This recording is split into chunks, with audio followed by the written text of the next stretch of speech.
Shadow Slave bab 406. Beberapa jam kemudian, Sunny siap mencungkil matanya.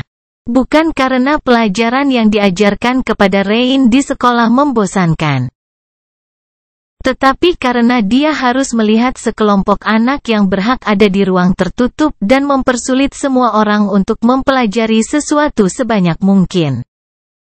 Sekolah elit tampak seperti tempat belajar, tetapi sebenarnya lebih seperti medan perang. Politik tersembunyi di antara para siswa dan hierarki dari banyak klik yang mereka bentuk lebih kompleks daripada perselisihan kejam antara faksi-faksi di Bright Castle. Dan dilihat dari perilaku mereka, sama mengerikannya. Tapi ternyata tidak ada nyawa yang dipertaruhkan, tidak ada yang akan diasingkan dan mati kelaparan jika mereka melakukan kesalahan. Semua ini hanyalah tentang prestise, kesombongan, dan kedudukan. Itu benar-benar bodoh. Namun, begitu Sunny memikirkannya lebih dalam, dia menyadari bahwa itu tidak benar. Tidak untuk mereka, dan mungkin tidak sama sekali. Anak-anak ini berada di bawah tekanan yang sangat besar, diberi nilai numerik, dan dipaksa untuk bersaing satu sama lain. Akibatnya, mereka pasti mengembangkan rasa kebencian yang kuat terhadap saingan mereka, yang hanya diperdalam oleh rasa tidak aman yang mendalam yang ditanamkan sistem ini dalam diri mereka. Tidak heran mereka saling serang. Sebenarnya, sekolah itu tidak hanya dimaksudkan untuk mengajari anak-anak keterampilan yang diperlukan untuk bertahan hidup dan berkembang di dunia nyata. Tetapi juga untuk menghancurkan kelembutan yang sama yang direnungkan Sunny beberapa jam sebelumnya. Tidak sulit untuk membayangkan bahwa, pada akhirnya, siswa terbaik dan paling tangguh akan menjadi kasar dan letih, sementara sisanya akan dihancurkan dan dibuang begitu saja. Sebuah sistem boros, dan salah satu efektivitas yang sangat dipertanyakan.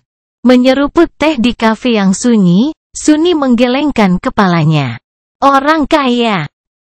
Beruntung baginya, Rain tampaknya tidak terpengaruh oleh vitriol yang tampaknya lebih diminati oleh teman-teman sekelasnya daripada pembelajaran yang sebenarnya. Dia duduk dengan tenang di belakang kelas, menghindari terlibat dalam drama apapun, dan dengan patuh mempelajari semua yang dijelaskan guru kepada para siswa. Pelajarannya sendiri, secara mengejutkan, ternyata sangat menarik. Sunny bahkan mendapati dirinya sangat menikmati jam-jam ini. Belum ada pelajaran pertempuran, tapi dia berhasil menangkap versi sekolah dari kursus bertahan hidup hutan belantara, serta mendengarkan ceramah yang agak menarik tentang eksplorasi awal alam mimpi. Dia juga melihat pelajaran yang didedikasikan untuk berbagai makhluk mimpi buruk, biologi, kemampuan, dan kelemahan mereka. Jika dia tahu sebanyak itu selama bulan-bulan pertamanya di Forgotten Shore. Yah, itu tidak akan banyak berubah, sungguh.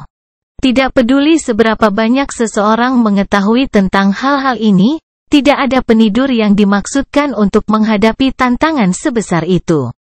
Namun, dia tidak bisa menahan perasaan sedikit sedih. Dia telah ditolak akses ke perbendaharaan pengetahuan ini sebagai seorang anak. Siapa yang tahu bagaimana hidupnya akan berubah sebaliknya?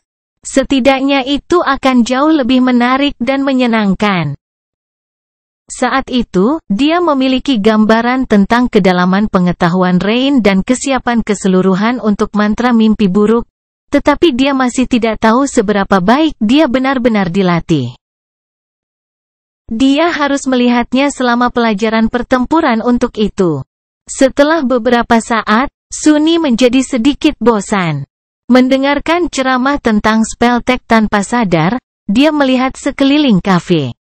Pada jam ini, tidak banyak orang di sana, tapi itu berubah dengan cepat. Para pekerja kerah putih dari gedung-gedung di sekitarnya sekarang sedang istirahat makan siang, begitu pula para siswa senior sekolah. Beberapa kelompok berisik menempati meja di dekatnya, jadi dia tidak bisa menahan diri untuk menangkap sedikit demi sedikit percakapan mereka. Tidak mungkin. Kapan itu keluar? Dalam beberapa bulan, kurasa. Siapa yang akan berperan sebagai pemeran utama wanita? Tidak, tunggu, biar ku tebak. Orang-orang ini tampaknya sedang mendiskusikan beberapa film yang akan datang, dengan penuh semangat bertanya-tanya tentang castingnya. Sesuatu tentang percakapan mereka tampak aneh bagi Sunny, tetapi dia tidak terlalu memperhatikannya. Tidak ada. Itu adalah pola pikir dari master pertempuran sejati. Tidak mungkin dia bermaksud mengatakan itu. Menurutmu siapa Lord Mongrel itu? Bukan siapa-siapa?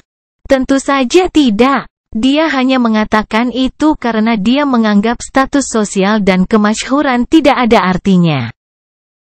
Di mata seorang pejuang, hal-hal seperti itu bahkan tidak berharga.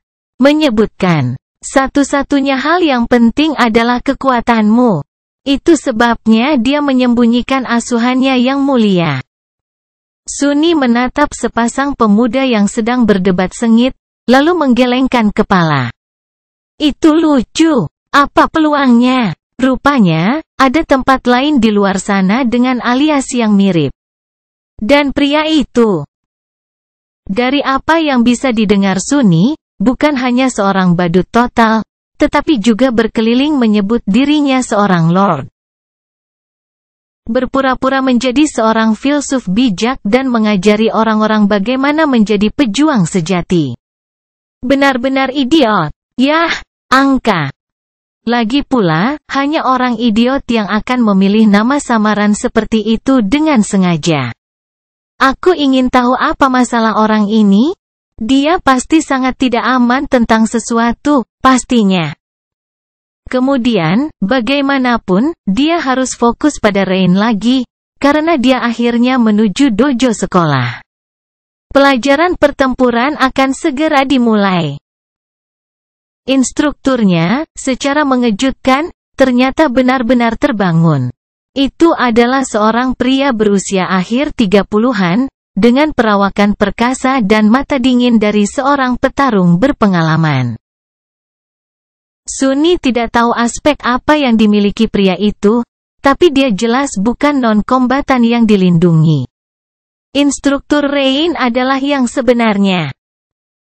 Dia harus punya cukup uang untuk tidak pernah diminta bekerja satu hari pun di dunia nyata.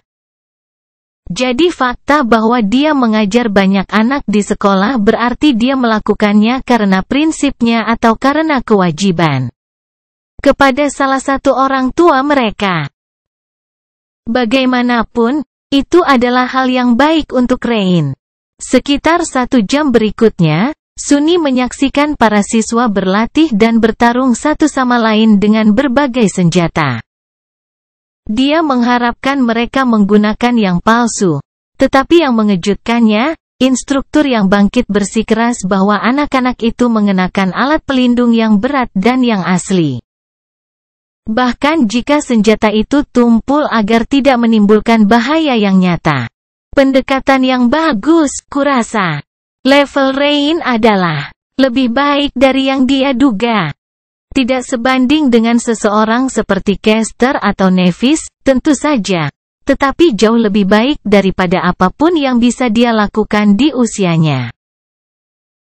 Dia cepat, gesit, dan strategis, memanfaatkan setiap celah yang disajikan lawan untuk keuntungan penuhnya. Dia tampaknya lebih suka menggunakan pertarungan jarak jauh, tetapi bisa bertahan dalam jarak dekat dengan bantuan berbagai senjata, dari tombak panjang hingga pedang cahaya. Ada anak-anak yang lebih baik darinya, dan mereka yang lebih buruk, tapi tidak ada yang bisa menandinginya dalam hal kecerdasan. Namun, kerutan yang dalam muncul di wajahnya. Ada satu hal yang kurang. Kekejaman. Adiknya hampir tidak cukup kejam. Shadow Slave bab 407. Menilai bahwa dia telah melihat semua yang dia butuhkan, Suni bangkit dan meninggalkan kafe, lalu pulang. Bayangan bahagia itu meninggalkan sekolah, tanpa disadari, dan segera menyelimuti tubuhnya. Tetapi sebelumnya menunjukkan betapa bangga dan puasnya dia dengan penampilannya yang sempurna. Ya, Anda melakukannya dengan baik. Dalam perjalanan pulang, Suni memikirkan kembali apa yang telah dipelajarinya tentang Rain. Kakak perempuannya tampaknya pintar dan menyesuaikan diri, dan menerima jenis pelatihan yang hanya bisa diimpikan oleh kebanyakan anak di dunia ini. Tapi apakah itu cukup? Dia tidak tahu. Tidak ada yang bisa tahu, sungguh. Setelah dia kembali dari Forgotten Shore, beberapa orang mengatakan kepadanya bahwa mereka tidak akan pernah selamat di neraka itu. Tapi kata-kata mereka terdengar hampa bagi Suni, karena bagaimana mereka bisa tahu? Sampai seseorang dilemparkan ke dalam situasi seperti itu. Tidak ada cara untuk mengetahui apa yang akan tersisa dari tekad mereka setelah semua yang lain telah dilucuti. Orang pemberani bangkrut, sementara orang pengecut menemukan kekuatan yang bahkan tidak mereka ketahui ada di dalam diri mereka. Orang baik menjadi kejam, sedangkan orang kejam menjadi tersesat. Hanya dengan melihat cermin mimpi buruk seseorang dapat benar-benar melihat wajah asli mereka. Sebelum Suni memasuki Forgotten Shore, dia menganggap dirinya kuat. Tapi begitu sampai di sana, dia harus belajar dengan susah payah bahwa kekuatannya rapuh dan ilusi, bahwa itu bisa hancur di bawah tekanan sekecil apapun. Untuk bertahan hidup, dia harus membangun kekuatan baru dalam dirinya, kekuatan yang tidak dapat dipatahkan oleh apapun, atau siapapun. Begitulah cara dia bertahan hidup. Bagaimana dia bisa tahu bagaimana Rain mengukur kengerian mantra? Dan bagaimana dia bisa membuat peluangnya untuk selamat dari cobaan menjadi lebih baik? Terkonsumsi oleh pikiran-pikiran ini. Suni kembali ke rumah dan mencoba menenangkan pikirannya. Lagi pula, ini bukan sesuatu yang bisa dia putuskan dengan tergesa-gesa. Untuk saat ini, dia memiliki banyak hal lain yang harus dilakukan. Mengaktifkan pot Dreamscape, Suni naik ke dalam dan menutup matanya. Waktunya untuk bersantai sedikit. Setidaknya di Dreamscape, semuanya sederhana. Dia hanya harus berjuang, belajar, dan menang. Memang, kunjungannya sebelumnya ke Colosseum ternyata gagal. Tapi Suni memiliki harapan tinggi untuk arena yang lebih elit. Dia hanya perlu mendapatkan cukup banyak kemenangan untuk memasukinya, sekitar 70 lagi untuk mendapatkan akses ke impian profesional peringkat bawah. Tidak sesulit itu. Dia telah kehilangan minat untuk berduel dengan amatir, dan tidak sabar untuk bertemu lawan yang lebih baik yang bisa mengajarinya berbagai gaya yang dipoles. Lebih baik lakukan dengan cepat. Muncul di pasir Colosseum, Suni menghela nafas di balik topeng dan menginginkan ular jiwa untuk mengambil bentuk Odachi yang muram. Itu aneh. Untuk beberapa alasan, hari ini, lebih banyak orang ingin menantangnya. Kerumunan literal dari kebangkitan berkumpul di sekitar Suni dalam rentang 1 menit, menatapnya dengan intensitas yang mengganggu. Juga, para penantang tampaknya jauh lebih banyak bicara. Ada apa dengan orang-orang bodoh ini? Hei, Mongrel, siapa nama aslimu? Suni menatap wanita muda yang menantangnya, lalu menjawab dengan sedikit kesal, anjing kampung. Dia tersenyum penuh arti, seolah dihantam oleh pencerahan misterius, lalu bertanya, gaya apa yang kamu latih? Suni mengerutkan kening di balik topeng. Saya tidak berlatih gaya. Gadis itu membuka mulutnya untuk mengatakan sesuatu yang lain, tetapi dia memotongnya dengan melangkah maju dan mengaktifkan tantangan. 2 detik kemudian, mayat gadis itu sudah berubah menjadi hujan bunga api. Mengapa mereka begitu cerewet hari ini? Saya tidak punya banyak waktu. Jika saya ingin memasuki arena profesional lain kali, saya harus cepat. Melihat kerumunan bangkit, Sunny menghela nafas dengan sedih dan menggeram. Kata-kata tidak berharga, diam adalah emas. Jangan sia-siakan nafasku. Para penantang saling memandang dengan ekspresi tercerahkan yang aneh, lalu terdiam. Itu lebih baik. Setidaknya mereka kelompok yang pengertian. Sekarang orang-orang tampaknya telah kehilangan keinginan untuk mengobrol dengan sia-sia sebelum setiap duel, semuanya berjalan lebih cepat. Sunny tidak punya rencana untuk meniru gaya para amatir berbakat ini hari ini, jadi dia bisa seefisien mungkin. Itu mengharuskan dia untuk benar-benar mengerahkan dirinya sendiri. Bagaimanapun juga, mereka semua telah bangkit. Masing-masing dari mereka. Di balik topeng hitam, Sunny berkeringat di lautan dan diam-diam membisikkan kutukan. Tapi apa yang bisa dia lakukan? Dia hanya harus menyelesaikannya. Karena dia tidak istirahat di antara duel, cadangan esensi bayangannya menjadi sangat rendah di beberapa titik. Sunny terpaksa memerintahkan ular jiwa untuk kembali ke tubuhnya untuk mempercepat akumulasi esensi dan memperlambat pengeluarannya. Menyadari bahwa dia telah melepaskan pedangnya, para penantang berasumsi bahwa dia tidak akan bertarung lagi dan mendesah kecewa. Melirik mereka, Sunny mengertakkan gigi dan mendesis berikutnya.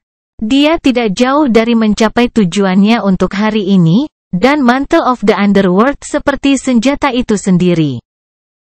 Terutama jika dia memanipulasi beratnya untuk membuat pukulannya membawa beban gunung.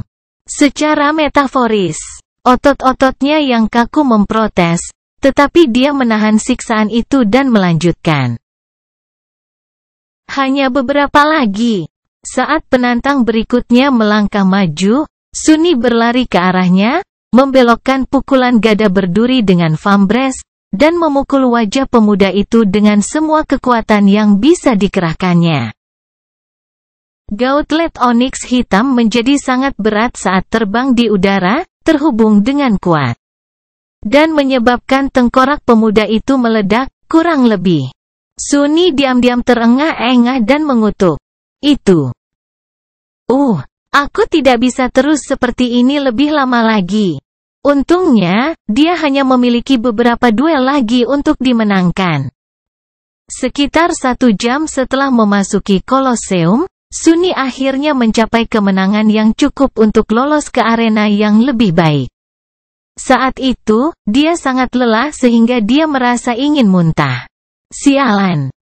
Itu sangat sulit. Semua dalam pekerjaan sehari-hari, saya kira.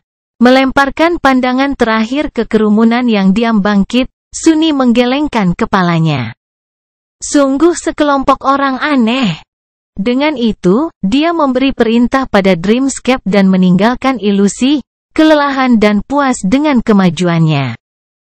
Ditinggal sendirian di pasir Kolosseum, para penantang tetap diam selama beberapa menit. Setelah beberapa saat, salah satu dari mereka berkata, dia menggelengkan kepalanya. Kebangkitan lainnya menghela nafas berat, lalu berkata dengan nada serius, "Ya, kami tidak cukup layak." Shadow Slave Bab 408. Sunny merangkak keluar dari pot simulasi dan berbaring di lantai yang dingin sebentar, terengah-engah. Kenapa arena ilusi begitu melelahkan? Desainer Dreamscape benar-benar aneh. Namun, orang-orang yang sering mengunjungi Kolosseum bahkan lebih aneh. Sunny bahkan tidak bisa mulai memahami keanehan perilaku mereka. Seperti itulah subkultur, kurasa. Setelah beberapa saat, dia berdiri dan naik ke atas untuk membuat makanan sendiri dan mengisi kembali semua energi yang telah dia habiskan selama jam yang intens dan melelahkan ini. Sunny membuat makan malam ringan untuk dirinya sendiri, melahapnya dengan rasa lapar yang luar biasa, lalu bersantai di kursi sambil minum secangkir teh yang nikmat. Saat dia beristirahat, komunikatornya berdengung. Dia meneguk tehnya, lalu membuka pesan yang dikirimkan Evie padanya. "Hei Dufus, apa kamu sudah melihat ini? Sepertinya aku menemukan pacar baru untuk pacarmu." Pesan diakhiri dengan emot yang berkedip dan tautan video terlampir. Bingung, Sunny mengklik tautan dan memuntahkan semua tehnya. Lupa menyeka dagunya, dia menatap layar holografik di depannya dengan mata terbelalak. Apa-apaan ini? Video itu tentang dia. Tentang duelnya di Dreamscape, tepatnya. Terperangkap dalam kualitas yang memukau, rekaman duel singkatnya melawan pemuda berbaju biru diputar dalam satu putaran, diatur ke musik yang mengancam dan epik. Judulnya berbunyi Mongrel Victorious. Sunny menatapnya sebentar, lalu perlahan menurunkan pandangannya dan melihat jumlah penayangan di bawah video. S770. Apakah pria Leo Striker itu seseorang yang terkenal? Sunny baru sadar karena tekanan dari cacatnya. Sambil menggertakkan giginya, dia mengirimi Evie pesan singkat, "Saya belum melihat ini." Apa yang terjadi? Merasa khawatir, dia membuka jaringan dan mengetik Mongrel Dreamscape di bilah pencarian. Segera, ribuan hasil menunjukkan, semuanya menampilkan gambar topeng penenun yang menakutkan. Sunny menelan ludah. Oh, tidak. Dia membuka tautan pertama, dan hampir memuntahkan darah. Mongrel mengalahkan Leo Striker, Daoi Cypher, dan si bodoh dalam 3 serangan. Montase singkat dari kumpulan duelnya dimainkan. Yang ini bahkan memiliki lebih banyak penayangan. Itu bahkan tidak masuk akal. Apakah mereka berdua juga terkenal? 3 serangan apa? Saya memukul orang kedua-dua kali. Merasa sakit kepala yang mendekat dan sedikit panik, Sunny menggulir feed, semakin pucat setiap detik. Ada banyak sekali video, keterangan, dan diskusi. Ribuan orang dengan sengit memperdebatkan duelnya, identitasnya, dan makna tersembunyi dari kata-katanya. Sepertinya mereka entah bagaimana menjadi yakin bahwa dia adalah semacam orang bijak yang mendalam, berkeliling menyemburkan kata-kata kebijaksanaan yang tercerahkan. Ada seluruh papan diskusi yang didedikasikan untuk menafsirkan ajarannya. Oh tidak! Sunny memegangi kepalanya, menyadari bahwa badut yang dia dengar sedang didiskusikan di kafe adalah dia. Kalau dipikir-pikir, banyak teman sekelas Rain juga membicarakan hal ini. Apakah dia juga melihat sampah ini? Dia mengerang. Setidaknya sepertinya tidak ada yang tahu tentang siapa Mongrel itu. Usahanya untuk mengaburkan identitasnya berhasil, begitu pula Wafer Esmas. Tapi yang terburuk masih akan datang. Saat Sunny mempelajari kekacauan yang dia buat, notifikasi baru mulai muncul di feed. Bajingan kembali. Mongrel menghancurkan Colosseum. 70 kemenangan dalam 60 menit, amukan mengejutkan Lord Mongrel. Mongrel adalah anak bajingan Sein disunting, dikonfirmasi. Dia menutup matanya. Dewa. Omong kosong apa ini? Membuka tautan acak, dia membaca dengan ngeri, simpatisan Mongrel tanda pagar 1, saya ada di sana, teman-teman. Luar biasa. Dia seperti bencana alam. Luar biasa. Sepatu acak, apakah Anda mendengar apa yang dia katakan? Simpatisan Mongrel tanda pagar 1, kata-kata tidak berharga, diam adalah emas. Sangat mendalam. Seluruh pandangan hidup saya berubah. Sepatu acak, wow, ayah saya dulu mengatakan hal yang sama ketika saya mencoba berbicara dengannya sepulang sekolah. Simpatisan Mongrel tanda pagar 1, tunggu. Sepatu Apakah kamu anak Mongrel? Pengguna sepatu acak mengubah nama mereka menjadi Putra Mongrel. Putra Mongrel, bukankah kita semua adalah anak Mongrel? Sunni menutup tautan dan pergi ke halaman lain. Diam adalah emas. Satu serangan pedang bernilai lebih dari 1000 kata, analisis mendalam tentang filosofi postneo-nihilis Mongrel. Postneo, apa? Tertegun, dia membuka tautan lain. Bereaksi terhadap 70 kemenangan Mongrel. Kamu terkesiap, kamu kalah. Dan satu lagi, Mongrel tidak percaya pada gaya. Gaya hanya memisahkan laki-laki. Dan satu lagi, aku menghabiskan malam dengan Mongrel, pengakuan jujur dari mantan trainee idola. Menonaktifkan komunikator, dia duduk diam beberapa saat, lalu mengerang lagi. Oh tidak, rekaman baru penampilan menakjubkan Mongrel di Colosseum terbang ke seluruh dunia dalam waktu singkat. Lapar akan informasi baru tentang pejuang iblis misterius, orang-orang terpaku pada layar komunikator mereka. Mereka tidak kecewa dengan apa yang mereka lihat, untuk sedikitnya. Kemasyhuran Mongrel yang sudah cukup besar atau keburukan, tergantung pada siapa Anda bertanya, menjadi semakin tersebar luas. Sunni dibesarkan di pinggiran, jadi dia tidak pernah benar-benar terpapar baik pada budaya jaringan maupun basis penggemar Dreamscape yang aneh. Itulah mengapa dia sangat meremehkan efek kunjungannya baru-baru ini ke arena amatir terhadap orang-orang yang tertarik pada hal-hal ini. Dia hanya ingin mencapai jumlah kemenangan yang diperlukan untuk mengakses duel profesional secepat mungkin. Tetapi gagal memperhitungkan betapa luar biasanya prestasi mengalahkan 70 lawan hanya dalam 1 jam akan terlihat dari samping.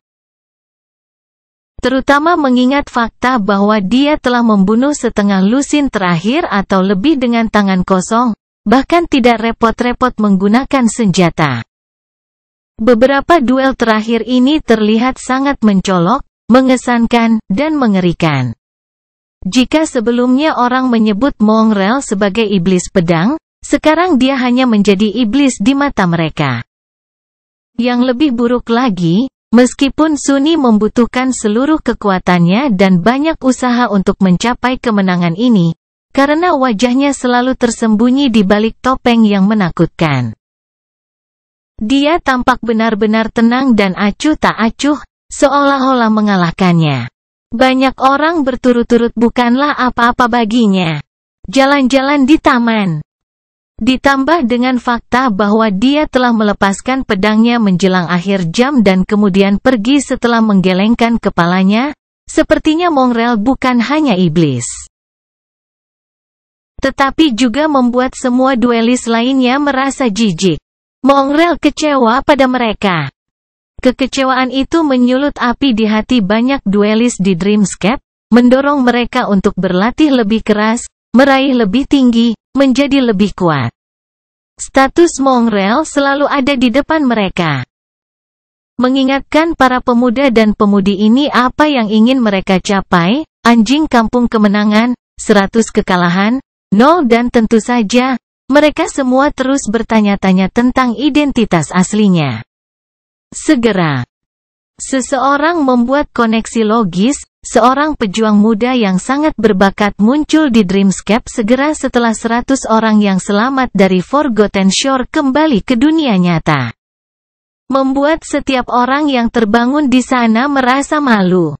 Jelas, Mongrel adalah salah satu dari 100 pahlawan ini. Tapi yang mana? Tidak butuh banyak waktu bagi orang untuk memecahkan misteri itu.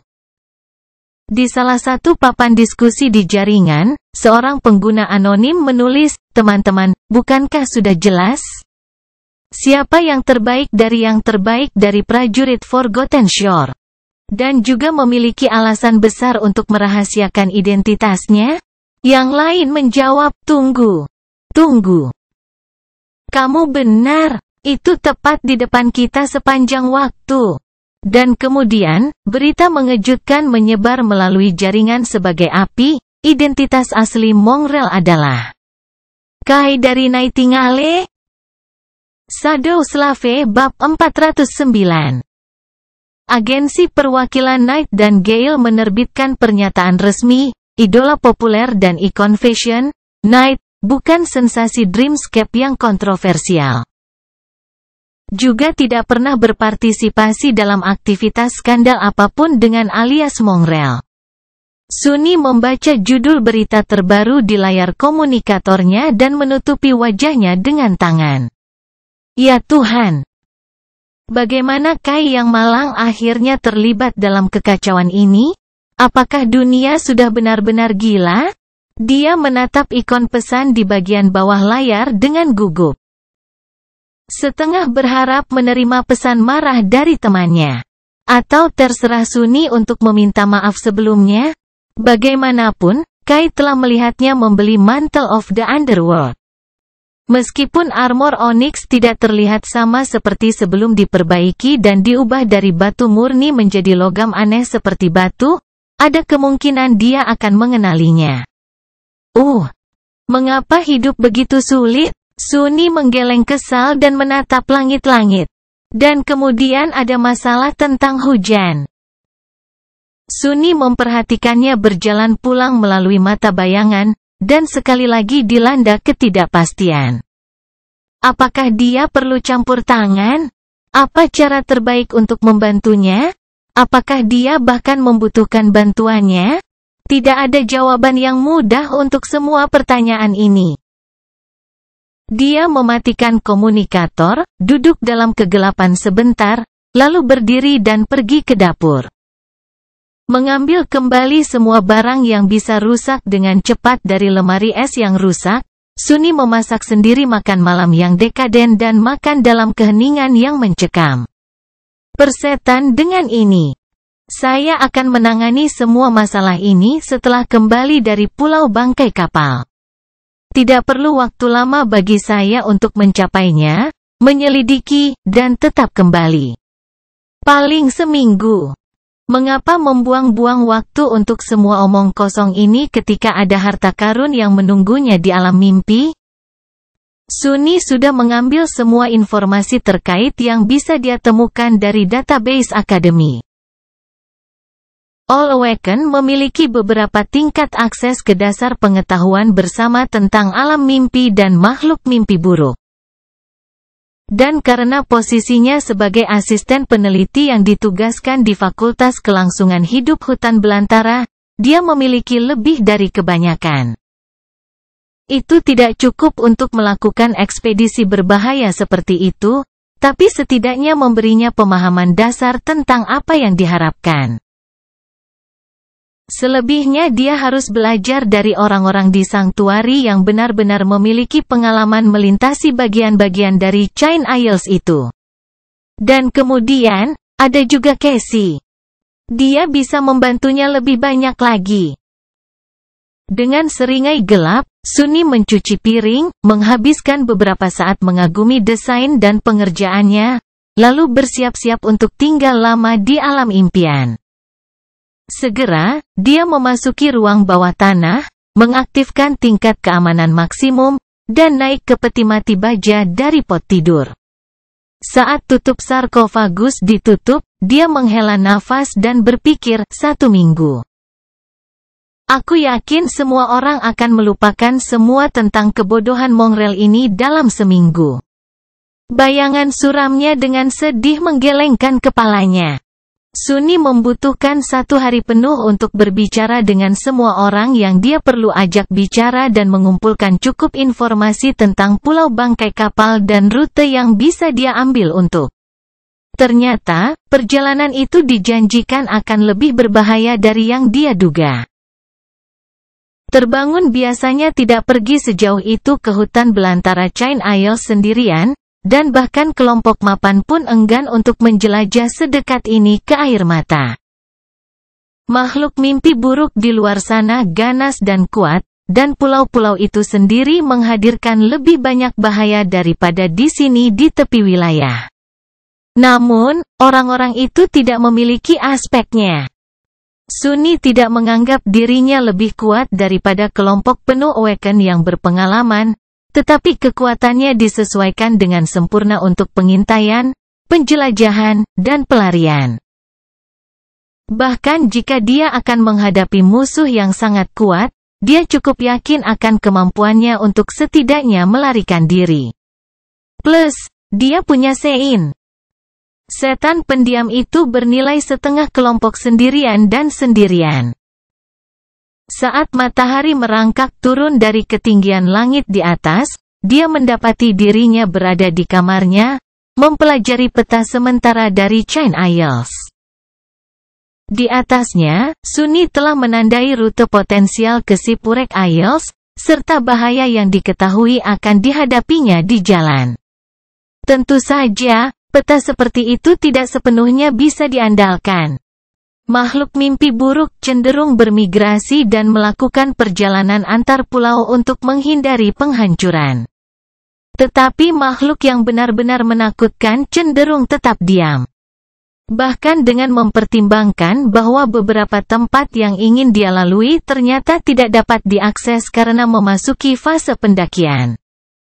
Sunni kurang lebih yakin bahwa dia dapat mencapai pulau bangkai kapal dalam 3 hingga 4 hari dengan tetap relatif aman. Dengan satu pengecualian. Tidak peduli bagaimana dia melihatnya, dia harus melintasi sebuah pulau yang dikenal oleh penduduk Sanktuari sebagai perhitungan. Tidak banyak yang diketahui tentang tempat itu kecuali fakta bahwa beberapa kelompok kehilangan anggota di sana, sementara yang lain tidak kembali sama sekali. Rupanya, makhluk yang menghuni pulau itu sangat bengkok dan mematikan, serta mampu mengacaukan pandangan seseorang. Namun, tidak ada yang benar-benar tahu apa itu.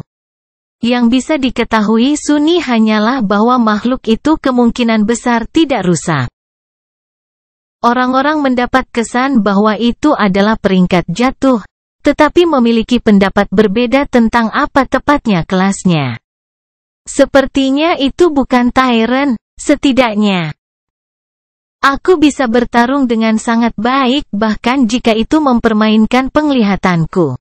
Dan bukannya aku harus mengalahkannya. Atau bahkan melawannya, sungguh. Aku bisa menyelinap lewat dan melanjutkan perjalanan. Sambil mendesah, dia menggulung peta itu dan meletakkannya di ranselnya. Sudah ada sedikit makanan dan sedikit perbekalan untuk perjalanan jauh ke sana. Sunni tidak bisa membawa terlalu banyak barang bersamanya, karena ada batas yang agak kecil pada berat benda yang bisa dia tarik sendiri ke dalam bayang-bayang. Dia juga hanya bisa melakukannya dengan benda mati. Setidaknya untuk saat ini, dia tidak tahu apakah itu akan berubah di masa depan. Akhirnya, dia membuka dadanya dan mengeluarkan taring yang dia ambil dari cacing rantai yang mati di Iron Hand Island. Sunni menatap taring itu lama, ekspresi gelap di wajahnya. Casey akan segera mengunjungi Sanktuari. Dengan benda ini dan kedekatannya dengan Wahyu, Sunni dapat membuat ekspedisinya jauh lebih aman, belum lagi meningkatkan peluangnya untuk benar-benar menemukan harta karun itu.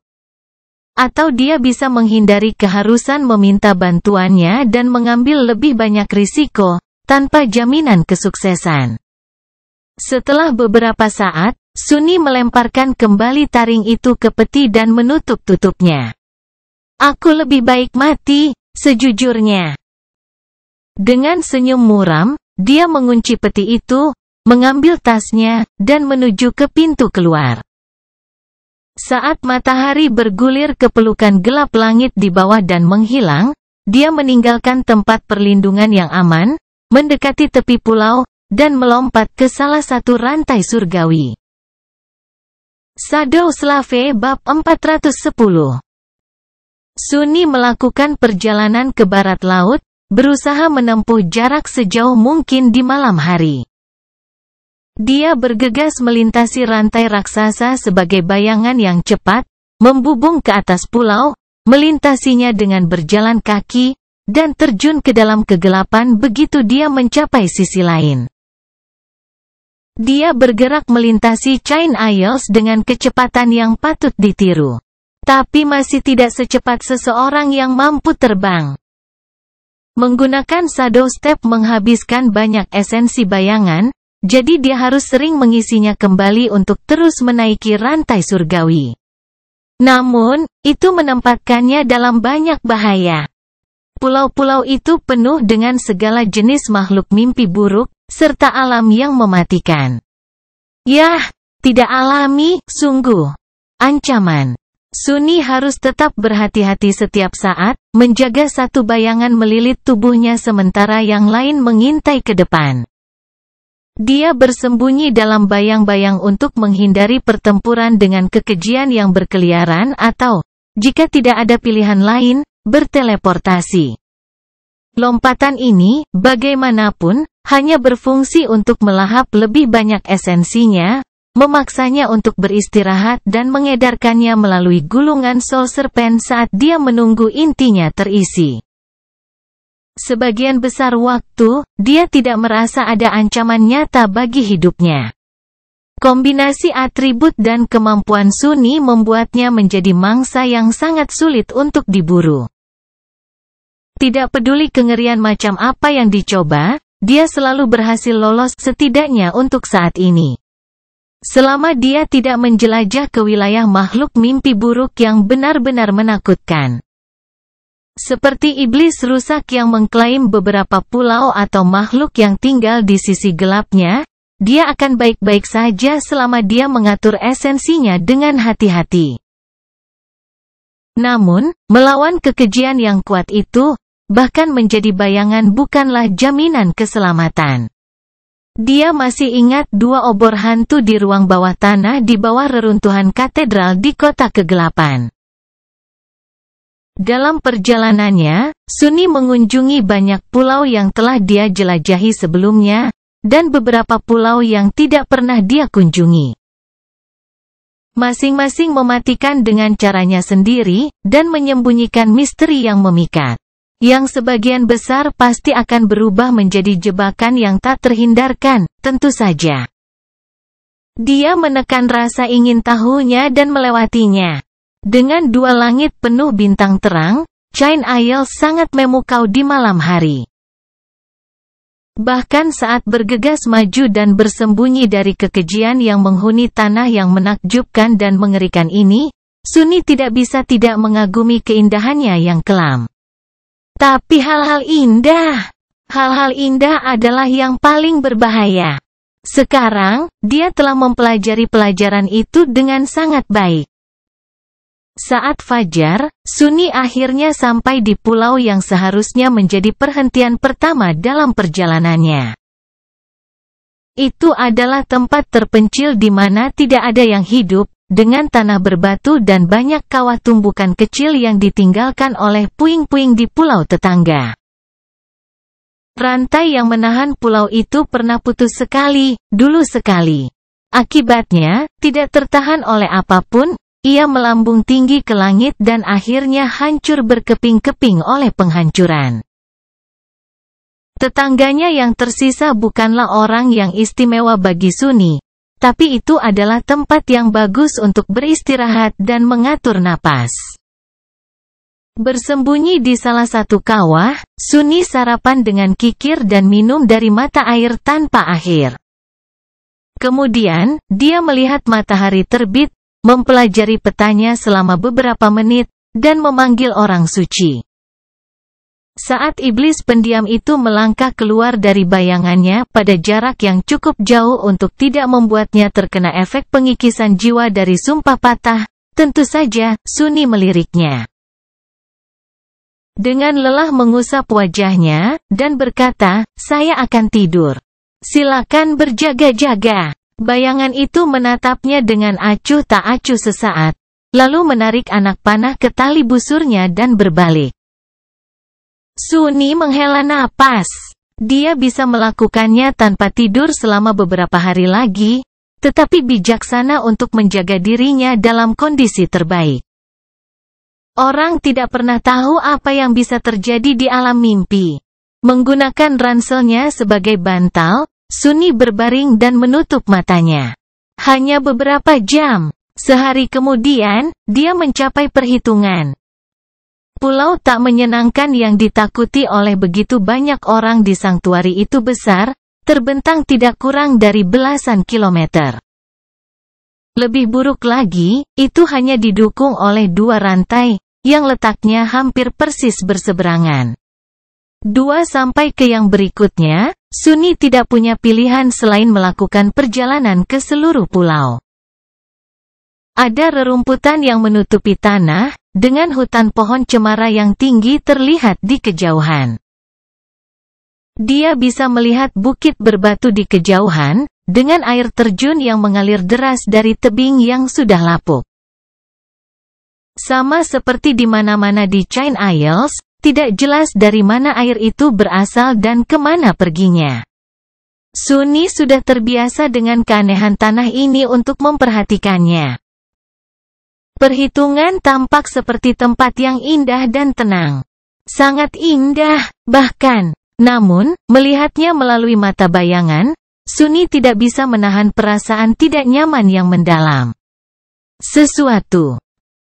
Ada yang salah dengan tempat ini. Itu sangat indah, namun, dia tidak bisa melihat atau mendengar makhluk hidup di pulau itu.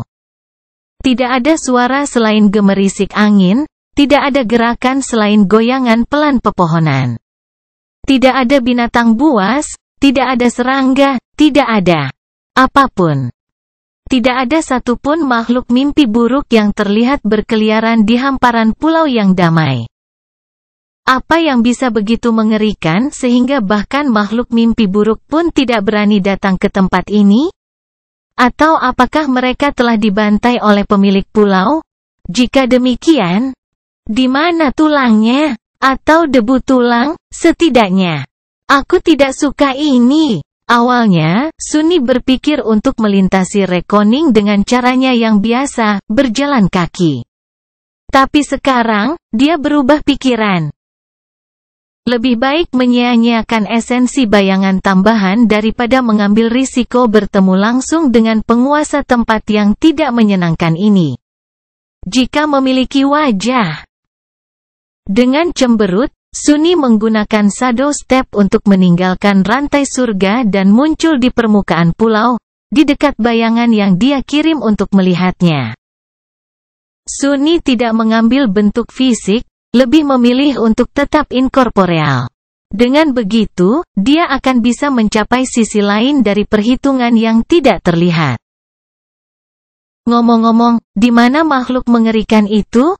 Dia tidak bisa melihat tanda-tanda itu dimanapun. Penuh ketakutan yang suram, dia perlahan bergerak melalui bayang-bayang gelap yang dilemparkan oleh pohon-pohon tinggi di hutan hijau. Tidak peduli seberapa keras Sunni melihat, dia tidak melihat adanya gerakan di dekatnya. Seolah-olah Valen Abomination yang memberi nama pulau itu, Rekoning, menghilang begitu saja. Mungkin itu tidak bisa dilihat. Sunni memotong pandangannya dan berkonsentrasi pada shadow sense. Persepsinya tentang bayangan menjadi fokus, menjangkau jauh dan luas. Dan di sana, apa itu tadi? Ada satu bayangan khususnya yang bukan milik apapun, mendekatinya dengan kecepatan yang mengerikan. Bajingan itu tidak terlihat. Sunni membeku, menjadi benar-benar diam. Dalam keadaan ini, dia bukan hanya salah satu dari bayangan, tetapi juga tidak dapat dibedakan dari bayangan yang lebih besar tempat dia bersembunyi. Dia tidak memiliki tubuh fisik, jadi tidak ada yang bisa menyakitinya dalam keadaan itu. Setidaknya secara fisik. Makhluk tak kasat mata itu terus bergerak ke arahnya, bahkan lebih cepat dari sebelumnya. Tunggu. Tidak. Ada yang tidak masuk akal. Bahkan jika kekejian itu tidak terlihat, mengapa tidak ada suara?